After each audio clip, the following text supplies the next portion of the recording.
Rated M for mature.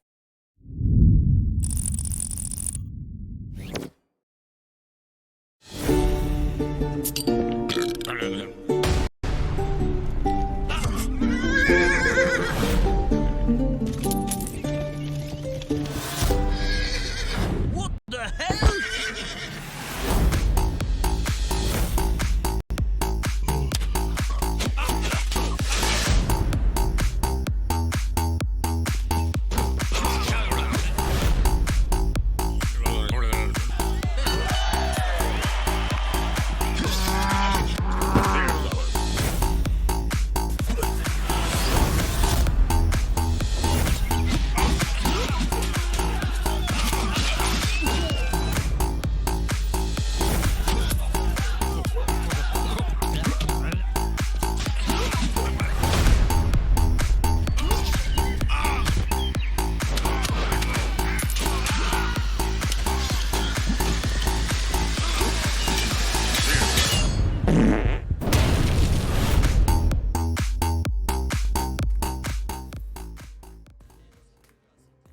Hello and welcome. It is Gamescom 2021. I am Modus Community Manager Luke, and today I am joined by Chief Designer from Jutsu Games, the creators of Rustler, Bartik. Bart, thanks for joining me today. Cheers, hi. So today we're gonna be playing some Rustler and showing off this chaotic kind of shenanigan-filled world that you've created. And so before we jump in, for the people who are uninitiated, can you just give us a little rundown of what Rustler is? So Rustler is basically a medieval type of arcade game where you're a criminal, a lowborn peasant that steal horses, do some petty crime jobs, some quests for very strange people from medieval era, starting with some priests, starting with the butchers, starting with the grave diggers, going through your gang leader, and ending with some Holy Inquisition or the king himself. Yeah, and we're gonna jump into that world here in just a little bit. But Bart, I know it's been a long journey since the inception of the idea for Rustler, and now the team is finally here at the end of the road. And what does it mean for you guys to finally see Rustler in the hands of so many people? Oh, well, that's definitely a feeling of completion. That was a long ride, actually a roller coaster of emotion with the initial idea, the Kickstarter that we had almost 2 years ago, and then the early access release, and now the final release. Yeah, and we're going to be playing on the 1.0 build today. Then, like you said, the game's been in early access now for several months over on Steam. And early access players may be wondering if there's anything new for them in this in the 1.0 build. And I know that there is, but can you give people kind of an overview that maybe if they've been playing Rustler over the last few months of what new content they can expect jumping into 1.0? Oh yes, well, we took a very close look on all the feedback that there were during the early access process. We'll start with the most important changes. The game is completely rebalanced for the most optimal experience and most pleasant gameplay. Then we have a lot of checkpoints done, so that was one of the issues. There is still no save at any given time feature, but you can now do just reload the game from checkpoints, and that helps a lot. Then we improved the controls a lot, actually implementing 2 different modes for different players that are experienced with many different games that use different color control scheme. Awesome. So yeah, tons of new updates to look forward to, even if you have played Rustler already. So let's jump right in, and I figured what better place to start than from the very beginning. So I'm going to load up a brand new fresh save here. And while we're loading into the world, just tell us a little bit about this world that we're jumping into, and tell us a little bit about Guy, the main character in the game. Right, so, he's the lowborn. Well, we didn't want it to have any kind of a prince that was promised or a noble knight that is experienced by life. Well, this is not the case. You start low and then you keep low profile throughout the whole game. So this is kind of an anti-hero model. Of course, you're almost right to the top, and I don't want to spoil the story for you. But well, in this case, you're someone completely different than all the cliches that you see in other games or movies. Yeah, it's a very kind of self-aware game, I think, and obviously doesn't take itself too seriously, and also I think does a really good job of poking fun at kind of the traditional views that we have of like medieval, whether it's like literature or movies, things that we've experienced in this time period in the past. And I know we've talked in the past about why this particular setting, and I know that for you, you've said there really wasn't any other option on the table for us, right? So what was it about the medieval setting that it was like, yep, this is just what we're gonna do? Well, this is what we enjoy. The whole Rustler development was about what we enjoy, what gives us fun, what kind of jokes do we do while we develop the game. And well, in general, we enjoy medieval times. This is what we see all around ourselves in Europe with many medieval the construction still in the towns. This is what we do for a hobby. Well, recreating martial arts and doing costumes, doing live action role playing games as well. So this is in particular what we wanted to do, and by the way, keep an arcade style of the gameplay, not go into too much role playing, the character development, just walk around and have some rampage whenever you like, or do some very strange and funny quests. Always gotta focus, because I think you used the word when we were syncing up right before we started, that the game can at times be pretty unforgiving. The difficulty, you would expect something in this style to maybe be a little simpler. So was that like an intention moving into the design of the game, like, hey, we do want to like make this game kind of difficult for people?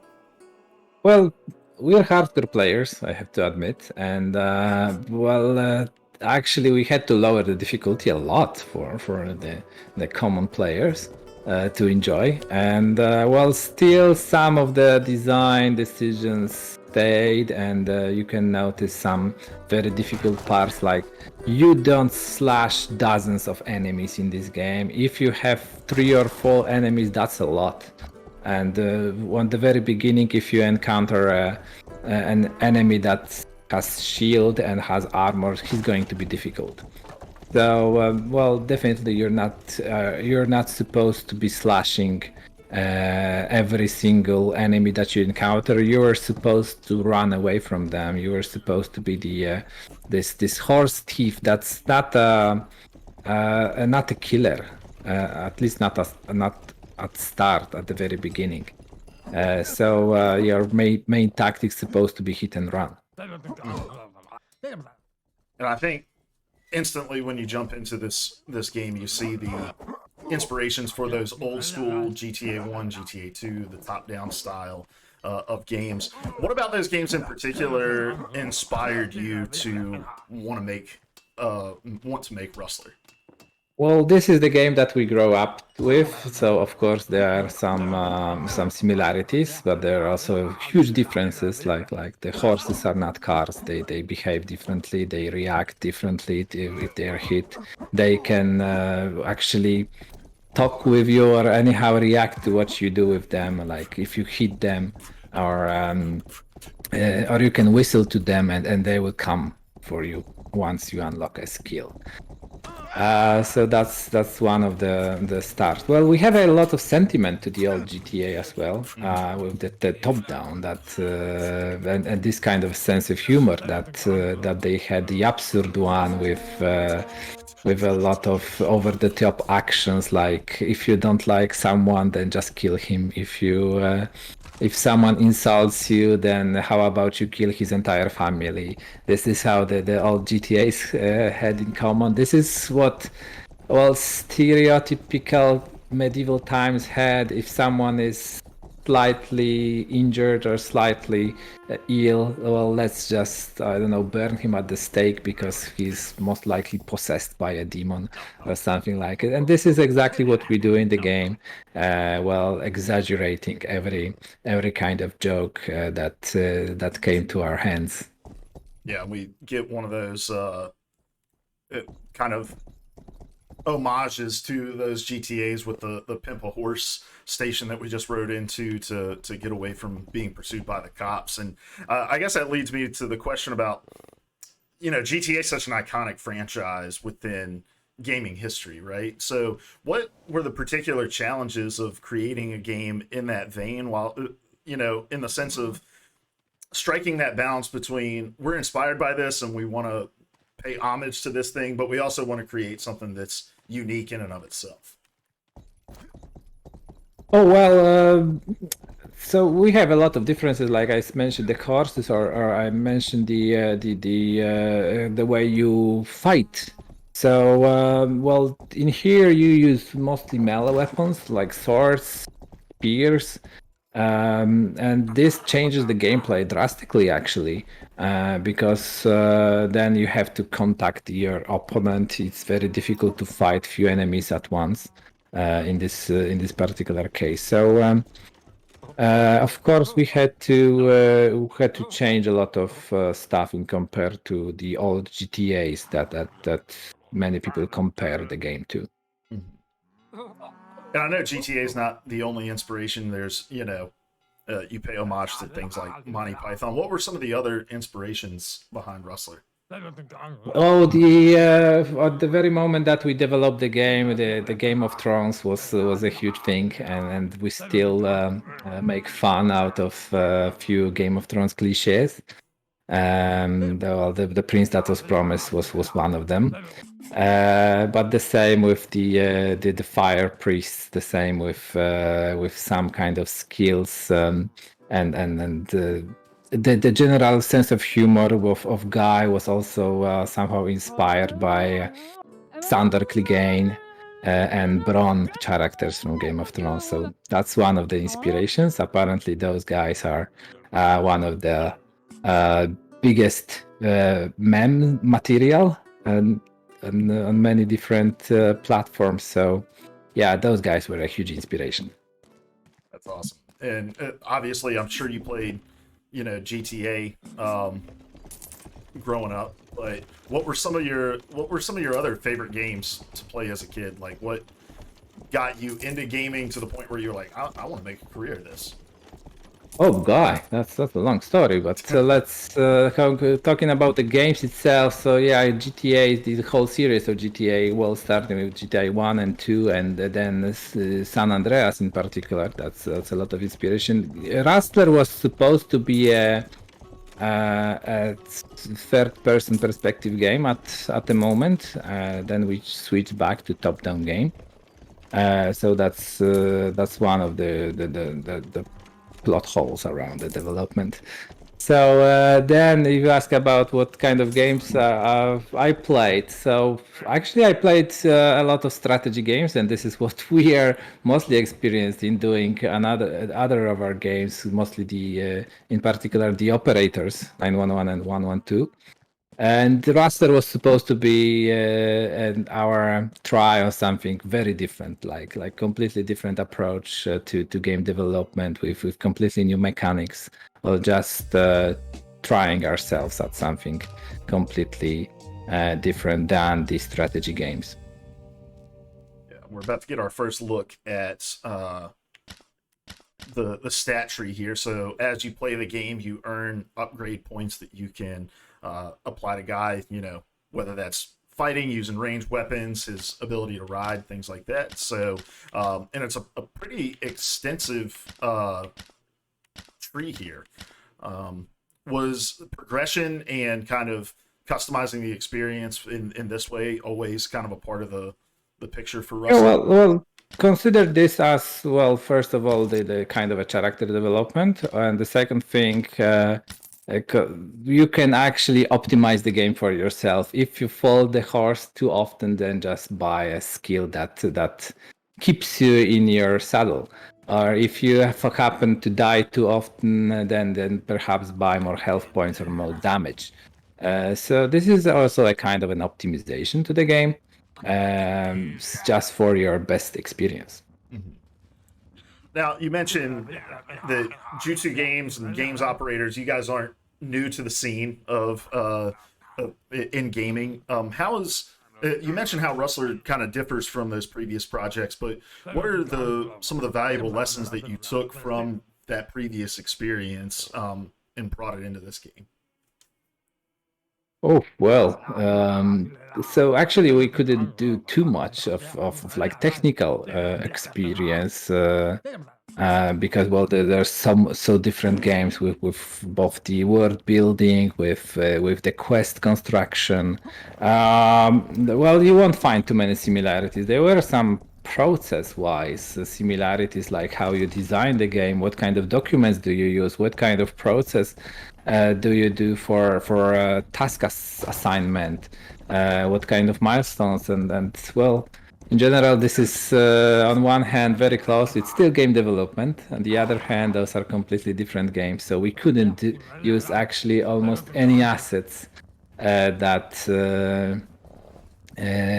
was used in previous games. Well, with a few very small exceptions, like the bug reporter tool that you have in escape menu, that actually sends us a screenshot and the log and your save file, and we can actually fix the bug very fast with if people report it this way. Yeah, and I know community feedback has been a really big deal for you guys in early access, and that's one of the benefits, right? Is you can put this game out and listen to what people are saying and make incremental changes. What were some of the most key pieces of feedback that you guys got, and how did you go about, implementing changes during the early access phase into the game? Oh well, so it was honestly to say most about statistics. So there were a few thousand people answering the surveys or just playing the game and sending us the analytics. So we knew how often people die, what's the reason why they die. Like the most common reason for losing was the guards that throw you out of a horse. And we changed that so they now prefer to try to fight you instead of just throwing you off the horse. So that's one of the things. We knew how people. We actually learned how people have problems with controls. That some of them prefer screen-oriented controls, some of them prefer so-called horse-oriented controls, and that's all the modes that we have implemented now.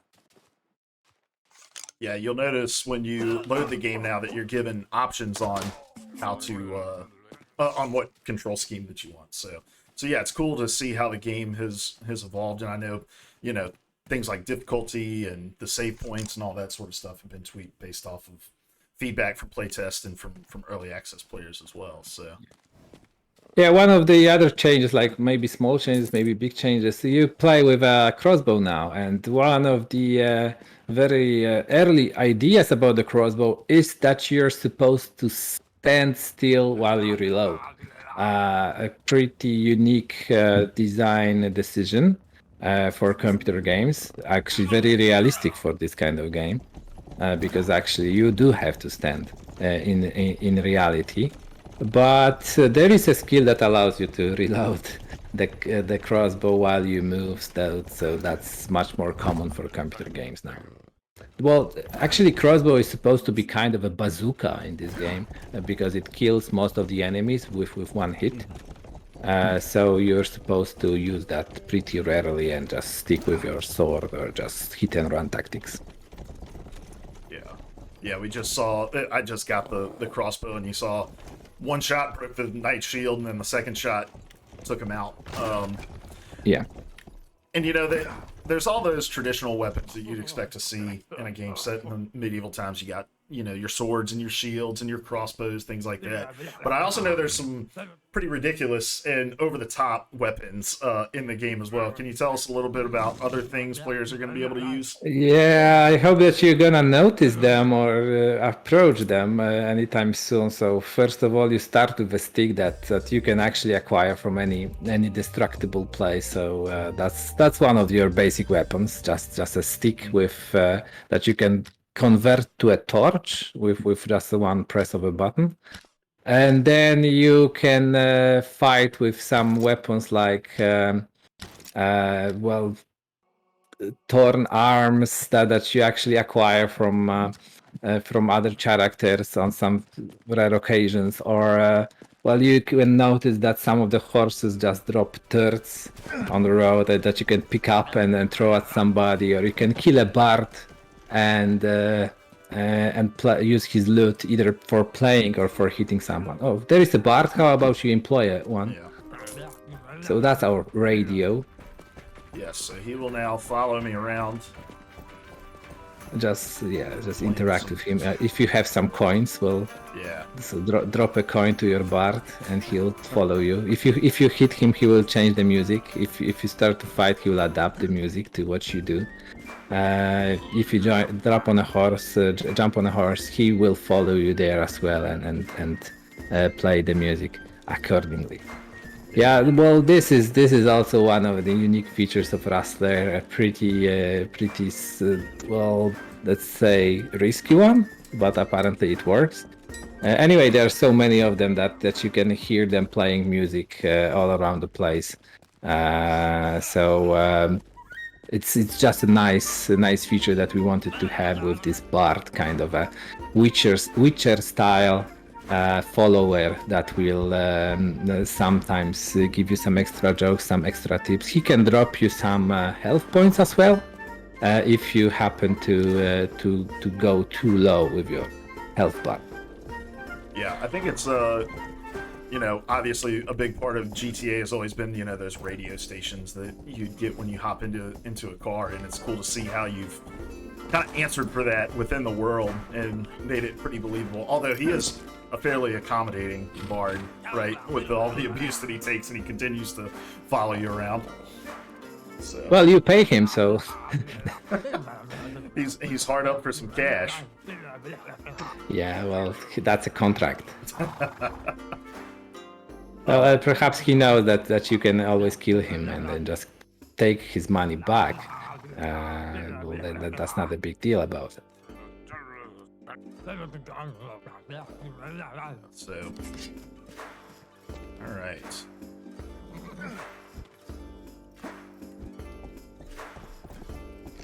So yeah, we mentioned briefly a little bit of the story, but so essentially, Guy has been given this knowledge that there's going to be this grand tournament. The winner of it wins the princess's hand and half the kingdom. So he's trying to figure out a way to scheme his way into this event so that he can compete for the prize. And also, you'll notice on different horses, there's different speeds that you can go, and so it's a little bit like GTA with the different cars that you get as well. So some horses, like the one that we stole from the knight, are faster than some of the common people's horses that we may find throughout the world. Yeah, there are 15 types of horses. Some have different speeds, some have different health points, some have different stamina because they tire when you run them. And some of them have some extra features like mini games that you can play, just delivering letters, or then with your cards you can deliver some goods, or just be a body deliverer or collector and drop them at the graveyard.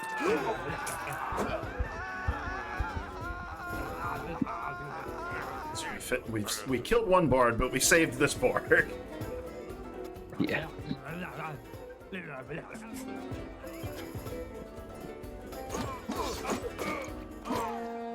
Oh.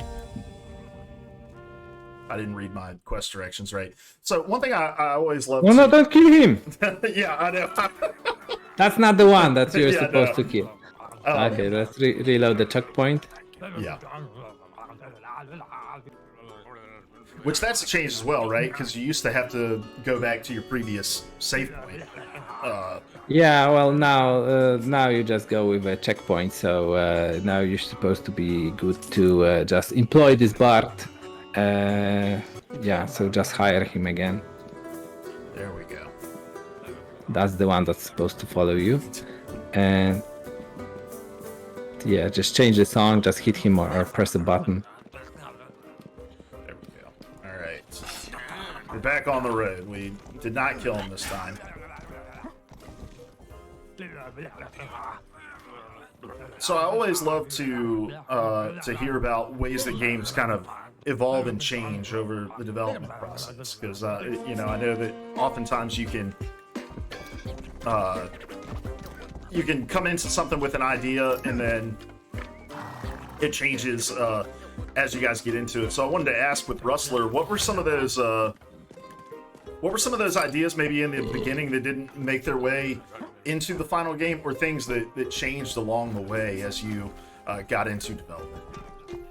Yeah, so well, let's start with the camera. But we start with a top-down, then we switch to a third-person perspective, then we ended up with top-down, tilted top-down camera again. That changed 2 times in the process. But now we're strict to what we have. Then, well, we had to definitely change the difficulty levels. At first we tried to make this game a hardcore game with a very difficult setting, a lot of dying, but now it's much more simpler. Well, it's not much simpler. Then any ideas that came? Well, there were a lot of ideas that came to our mind during the process. Actually, this is one of the design purposes, to brainstorm every quest and actually pick the most crazy idea that people laughed the most about, and then implement it in the game. So there's the whole bunch of references and little jokes that you might not notice at first, but if you know a lot of popular media, you might find some little puns there. Like with the things that you see on the walls with graffiti, each one of them was made by a dedicated graphic person, which each one discussed what we're gonna put there.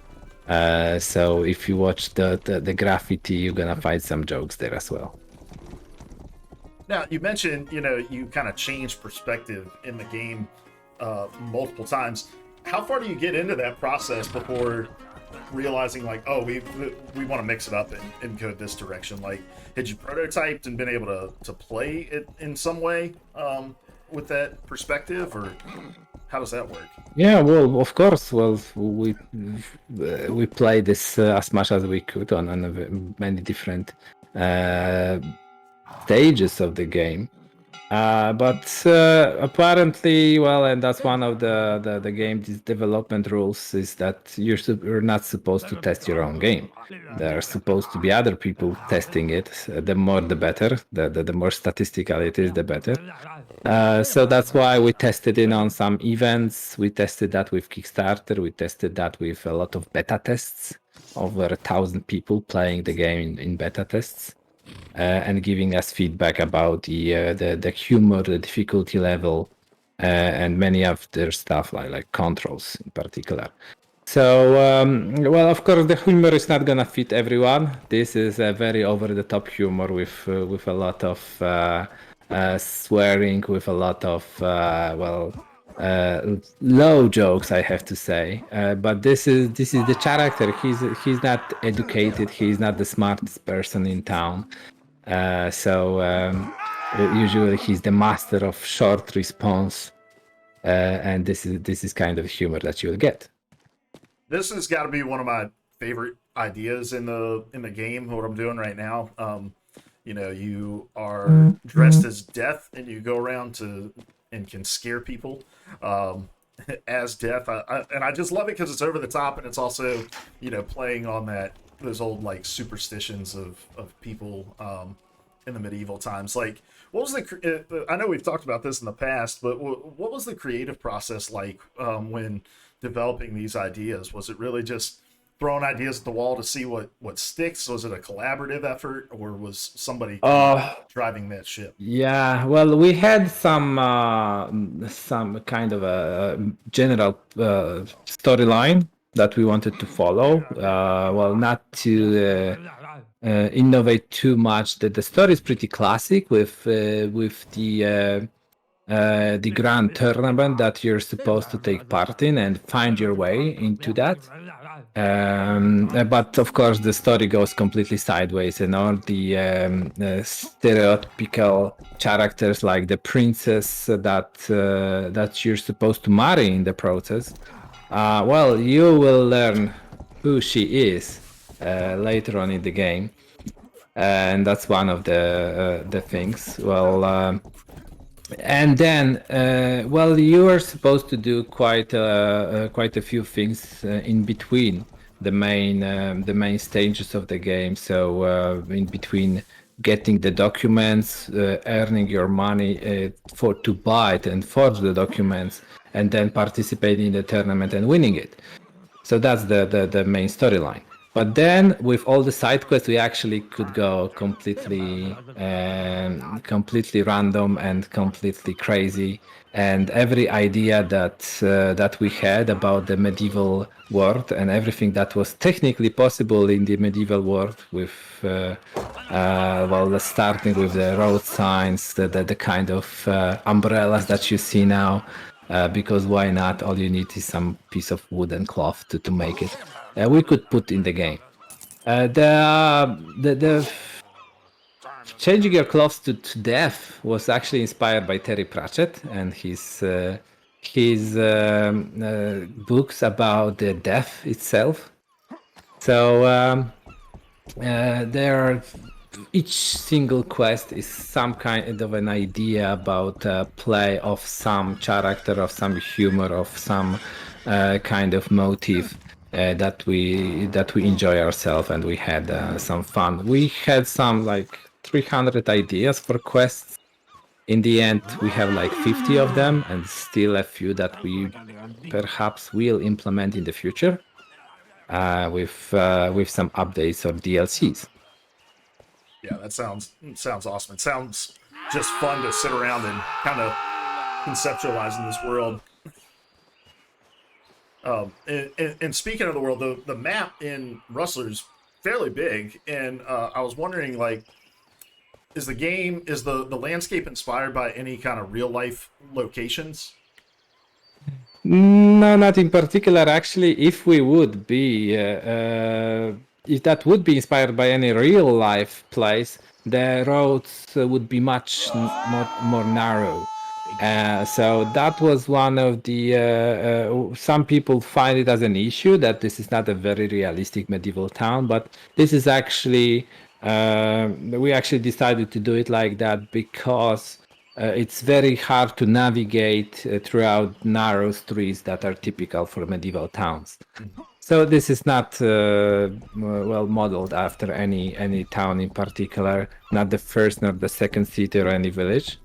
But of course, you have some elements that are inspired by different medieval towns, either from Central Europe or from Eastern Europe. So if you know the buildings, you might notice them. Yeah, so right now we're trying to get enough money to pay the forger to create some documents that we're going to need to get our way into the grand tournament.